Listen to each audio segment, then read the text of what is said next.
Ladies and gentlemen, I want to introduce Steven Adams from Buffalo 8. He's a manager and producer. And I want to introduce Brenda Netzberger from Open Range. She's a talent agent. And they're going to talk about working in Louisiana and keys to acting. And I'm going to let them take it away. Thanks, guys. Good afternoon, everybody. I'm Steve Adams, as he said, and I'm a manager-producer from Los Angeles, and I work with my very good friend Brenda Netzberger here from Open Range Management, and we're going to have some fun today. I think I'll start off by telling you a little bit about my particular personal journey.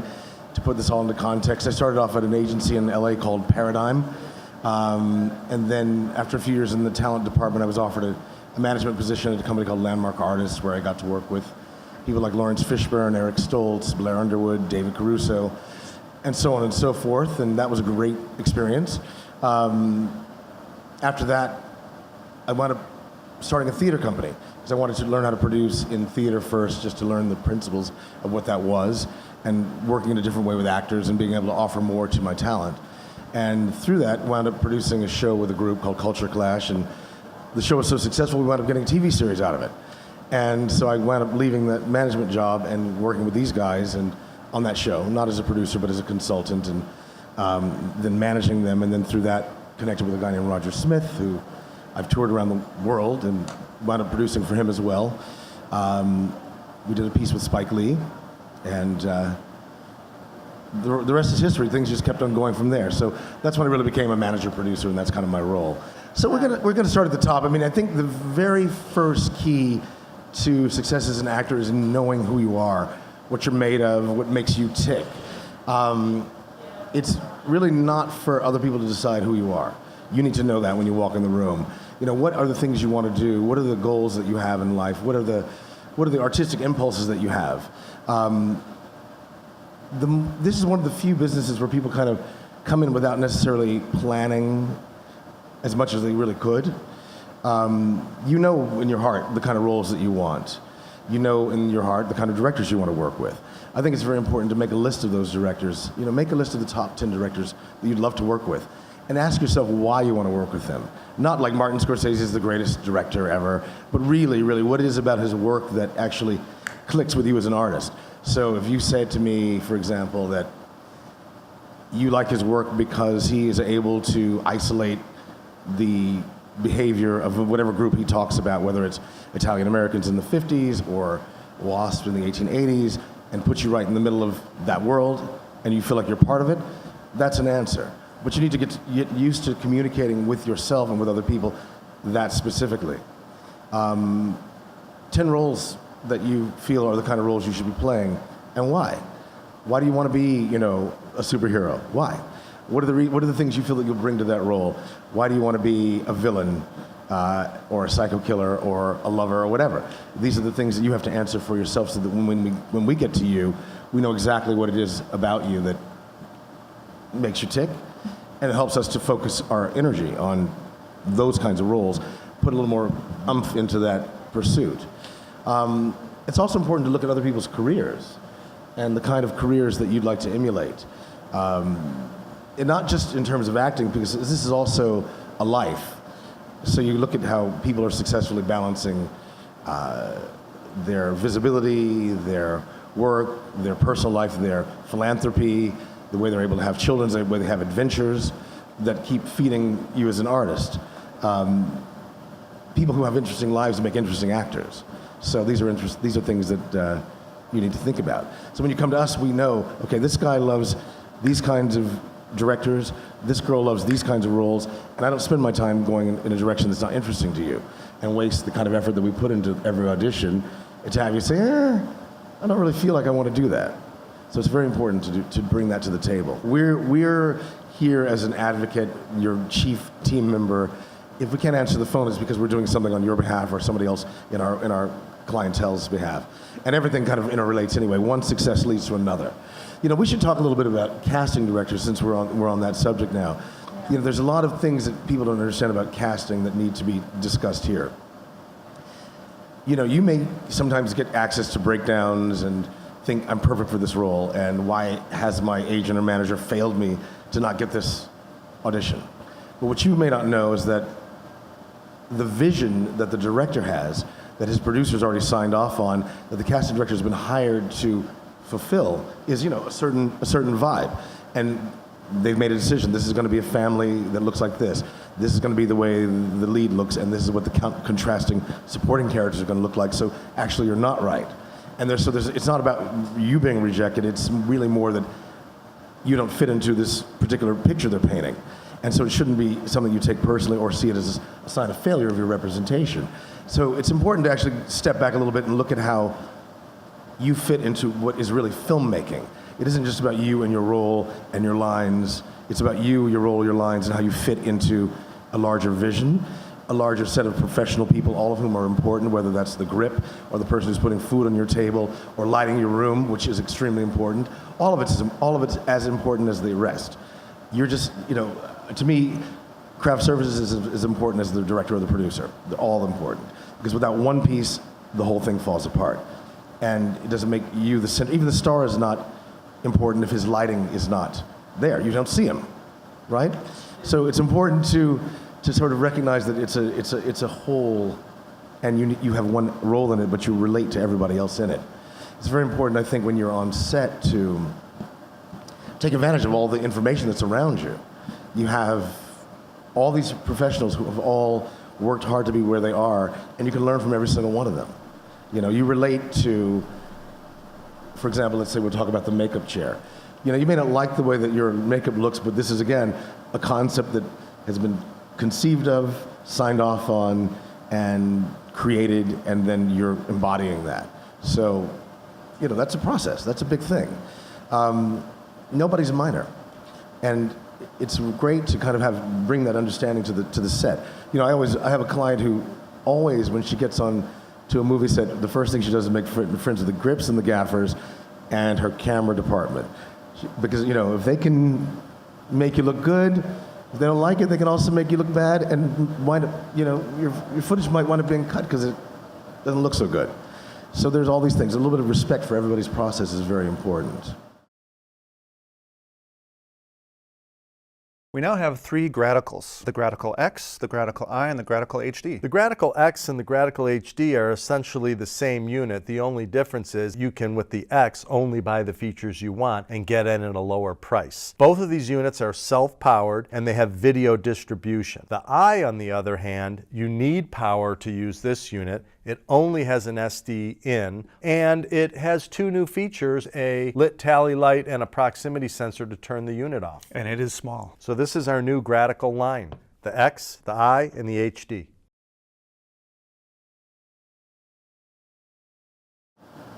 It's a good time to talk about, the relationship we have to our talent is a major investment. We've spent years, a lot of years, getting to know a lot of people around the world. I go to festivals everywhere, all over the planet. I know people in every country. And you can bring that to bear on somebody's career. So it should not, if I take you on, it's because I believe that everything I've done should be backing you. And, I have an overhead. It costs money to do the things we do. So we're putting everything we have behind our talent. And that should never be taken lightly. If we respect you that much, we do demand that there should be some mutual respect of all those resources that are being put into play. And that brings me to, what you're saying about coaching and studying. It's important no matter where you are. I have people who've been in the business for 20, 30 years who still work out. Because I think it's very much like athletics. You may be naturally gifted, but if you are not working out, you will become somebody who has a hard time responding to the opportunity when it comes. You've got to be ready. Because we don't know. That opportunity may rise sometimes. I'm in LA. Sometimes I get a call at 10 o'clock in the morning. They're like, can you get them here by 1? I'm like, yes. And they do. And they're ready. They're ready to roll out as soon as that opportunity comes and go, I'm going to get somebody to replace me at my job. I've got those sides in my hand, and I'm going to do it. I'm ready to cold read. I don't care because it comes. And all that energy that's behind sometimes breaks at the craziest moments. I've had a guy, literally, I was like, I know you're at work, but I got to get you out of here. And he wound up getting the series because he was like, cool, I'm just going to stay calm, stay focused, take this opportunity, and not say it's inconvenient, just roll with it. And he got 3 years on a television series. So it's always exciting when that stuff happens. But you do have to be ready because it is curveball city, what we're doing. And I hear a lot of times from actors, they say, I wish it should be like this, it should be like that. I'm like, but it isn't. It's always going to be a little crazy. It's always going to be a little inconvenient. You have to provide the stability in yourself in this madness. It's like trying to stand straight in a storm. That is the best analogy I can come up with. It's crazy like that for us too. It really is. You know, it's kind of really important to recognize that, you know, we all want this dream of a career, and it is earned. It's not entitled. Everything that we have is built brick by brick by brick by brick by brick by brick. Once in a while, people catapult. And even then, it can sometimes, and then it doesn't happen again. So you still got to be ready to go back to this brick by brick by brick by brick process in your life and not lose faith and keep your mind straight on the goal. And that brings me to auditioning. I think that, you know, we're moving more and more into taped auditions now, which is, you know, in my mind, a mixed blessing. On one hand, you're not in the room working with a director or a casting director getting directives. So that can be tricky. On the other hand, you have the opportunity to do this audition 3 times, 5 times, 10 times, until it's right for you, the best you can do with that material. And I say that when you're auditioning, for example, I don't want to see sides in your scene. I want you everybody off book. Because if you're holding sides, you're rehearsing. You're not acting, you're rehearsing. And that is not going to win you a job. What's going to win you a job is a piece of material that looks like it can drop into the film or drop into the show right now. It should be a little piece of cinema or a little piece of television with the right tone that fits the series that you've already watched, because you know what you're going up for, so your work should fit right into that template and be what they want. You're the solution. And so that's the opportunity. You have complete control over that. And if you're not able to, for example, it's expensive, you're not able to afford the 50, sometimes $60 to do a session, I think, you know, people should get together as a collective. Maybe 10 people, 10 actors could get equipment and, you know, pay for it together and find a system where they're all taping one another. Whether they're for auditions or not, just getting used to the camera, used to knowing how to do it, so that when the time comes, you know, somebody out of that collective of 10 will say, great, I'm going to pick the camera up, meet me here, I'm getting the lighting together, and we're going to do this. And there's always a solution. Never, ever let anything be an obstacle, whatever. You know, you've got to find the solution there.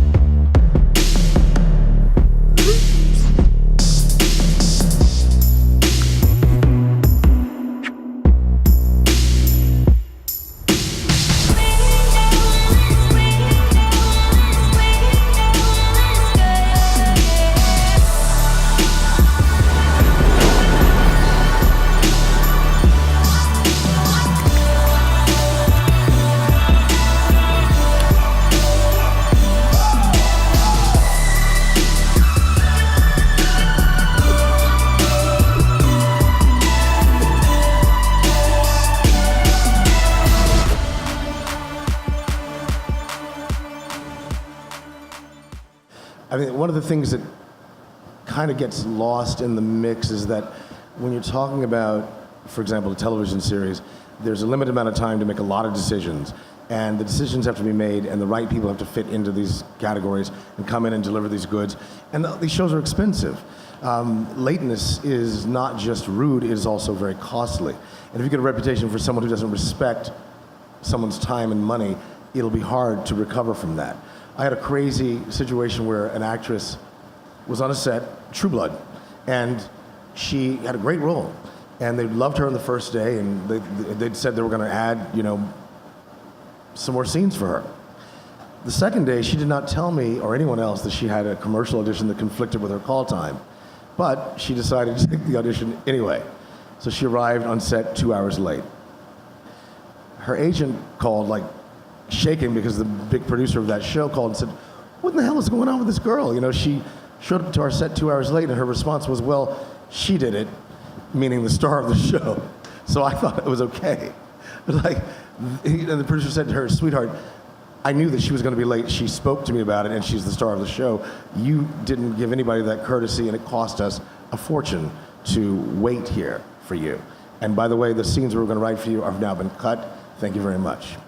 So that's the stakes that we're talking about.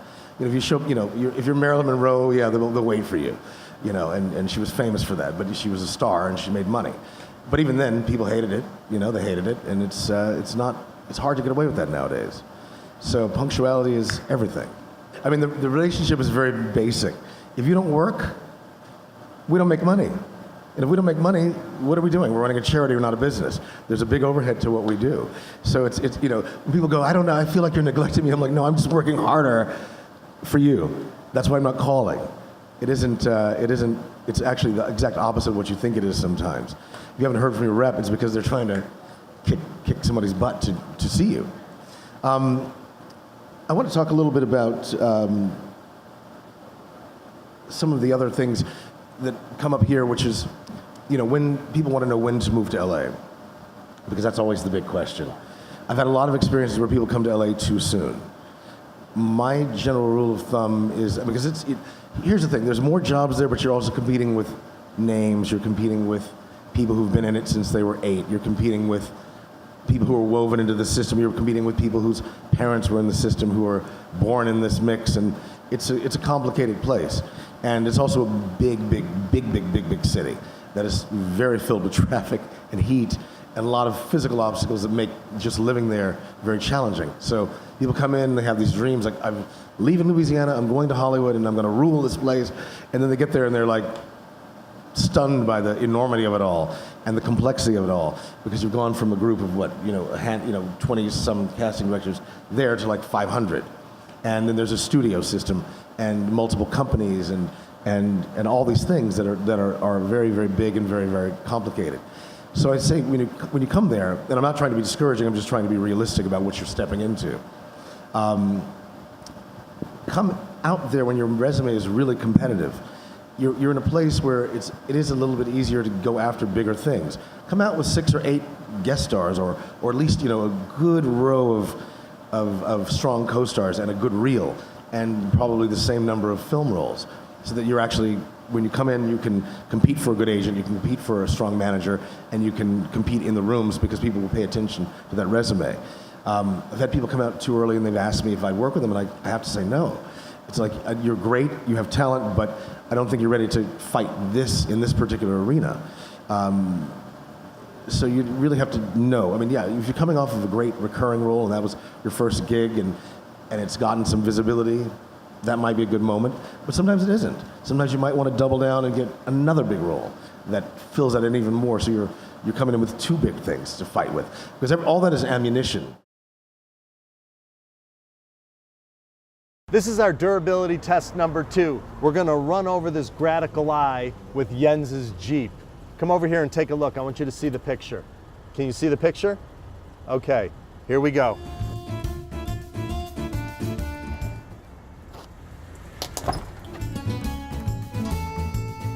You see an image in there?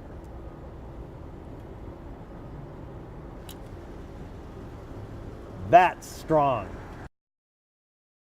You know, to be competitive has to move, you kind of have to, if you know those rules, it's like, great, rise to the occasion and find a way to solve that problem. There are film schools here. You could do a student film. You can do a lot of things to build a reel that can get you seen. I mean, it is, or, you know, as I said earlier, a collective of people who want to shoot things can shoot a short. It doesn't have to be complicated or expensive. It just needs to be reasonably good and well lit and sound like something. But you've got to make that effort to put yourself where you want to be. This is really about self-determination. In order for us to do what we do, we need to have you start that process. Because it is a collaboration. I think there's a misconception that once you get a rep that you can relax. And really what you need to understand is that we're not running the show, we are collaborators in the show with you. And we're great partners to you. But, you know, it is not doing your job by calling us to see if we're doing our job. We do our jobs, we're grown-ups. We're people who do what we do, that's why we are where we are. What we need you to do is to do your job in every way that's possible, to create things. It should be fun. I mean, it shouldn't be, I mean, you train us. When you call, I want to be excited that you're telling me something. It's like, I have people, when the phone rings, I'm like, oh, it's so-and-so. I know he's going to tell me he's met someone, or he's done something, or something's on the way that is exciting, or he's sending me a list of people he's talked to that are right on point. You know, that's exciting. And on the other hand, when you know somebody's calling to complain, it's like, holy Jesus, we don't have time for this. I need that time to work, not to process anxiety. Because really it is about persistence, and if you're persistent, you will eventually get somewhere. It is, you know, it is very natural to want these things very quickly.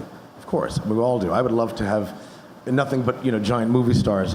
From the minute they walk in, I'm like, boom, you're the lead now. But it seldom works that way, But people get there.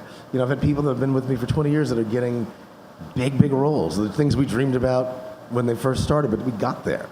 And it gets faster, and the more you do, the more momentum. And then, but like I said, even movie stars have lulls, so you just don't know. Has there been any situations where you had to audition actors on Skype or Google Hangout, and if so, how did you handle those? I don't do it myself, but I've had people do it very successfully. A lot of times, people audition for people who are out of the country, and with those, I tell people to get away from the speaker, to practice first, because even though we know it's on Skype and it's not necessarily an ideal format, get your lighting together, make sure your imagery looks good, your sound is good, your connection is good, so that it's all, you can relax and just give them what they want. And people, I keep going back to lighting, but it's important that we start thinking in those terms. So that you really, create a very serene, cool, like, if you can, and again, they're not expensive. A paper backdrop is actually very inexpensive. You should look into that. Everybody, I think at this point, own one collectively, or find somebody who can, who has that available. You had it. Can you talk more specifically about what you're looking for in the reels? Are you looking for a particular look for each actor, or do you want to see more of a range? How long do you want the reel to be? I like real work, really high quality work, 3 minutes max, and I want to see range. I don't want to see something that looks like you did it on your, without much care for the way it looks. It needs to look professional, because we have standards and we want to meet those people where they live. So, like you said already, even a student film can be worth the effort. 3 of those equals a reel if they're good enough, or 5 of them, you may have 3 out of the 5 that are working, and then sometimes those shorts wind up in festivals, and there's you on a stage. I mean, it's a process. You got to keep on putting yourself out there until something clicks. But yeah, that's how you get a reel. And there's too many opportunities around not to have one.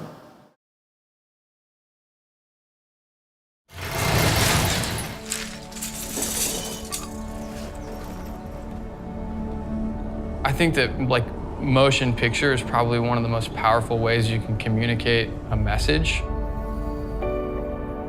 I think 10 years ago, if you didn't have massive budgets, you were severely limited on the quality of story that you could tell based off of the music that you had access to.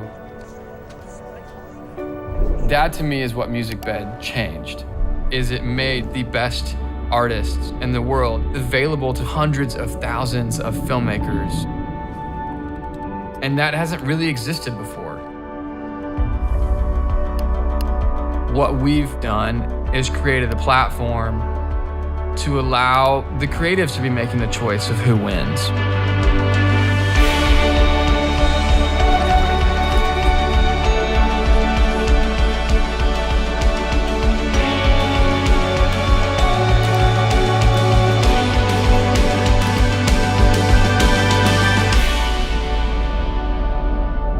That's been one of the most fulfilling things for us, is watching hundreds of artists just almost begin to dream at another level.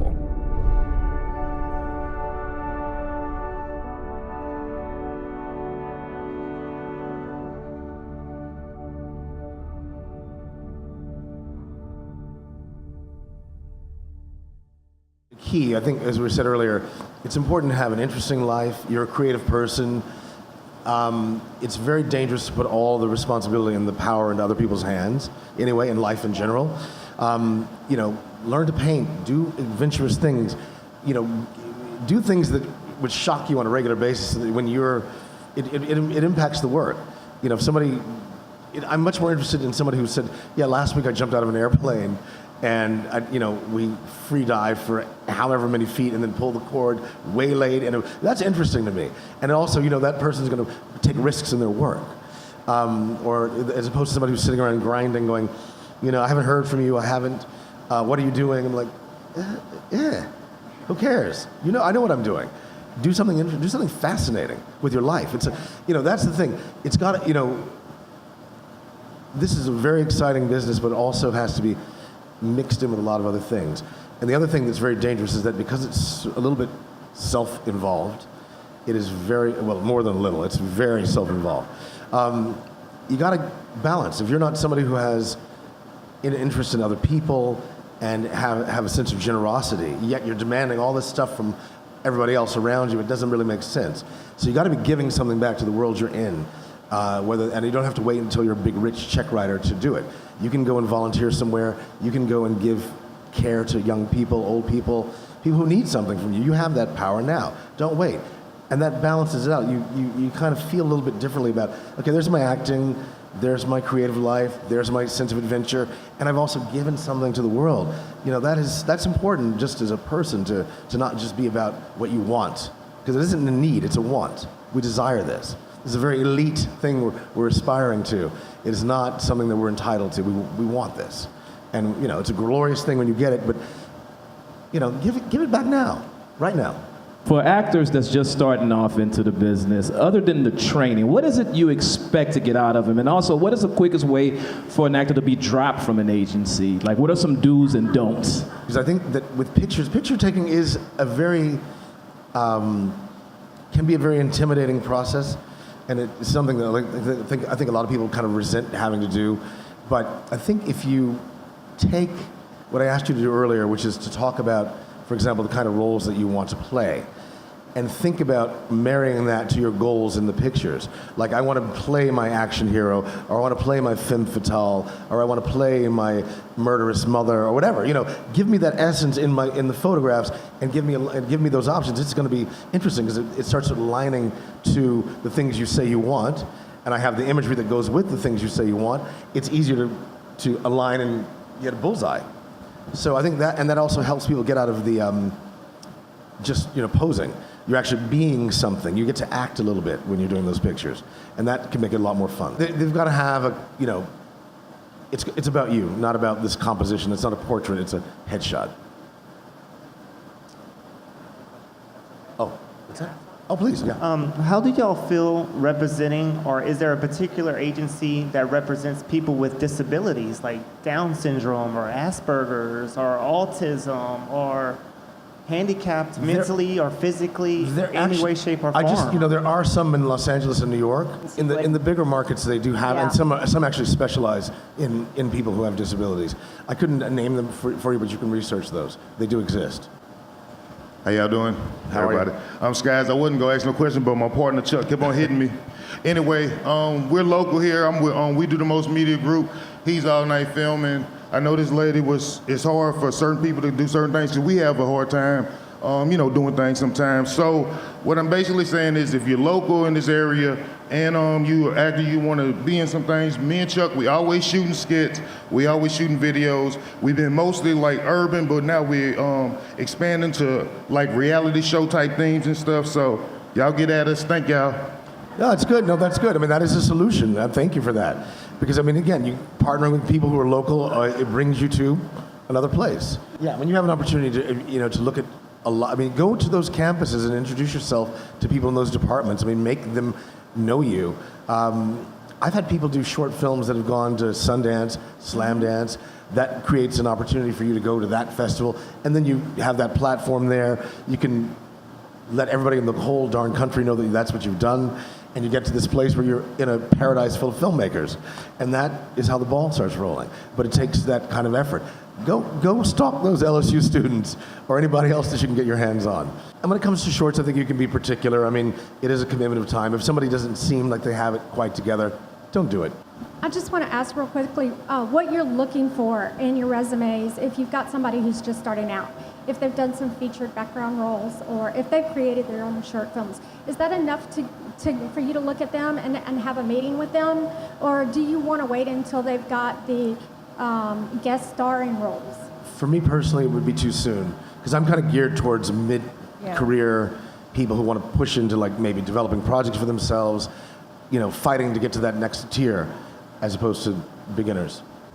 Let's give these guys a round of applause and thank them for their time. Thank you, guys.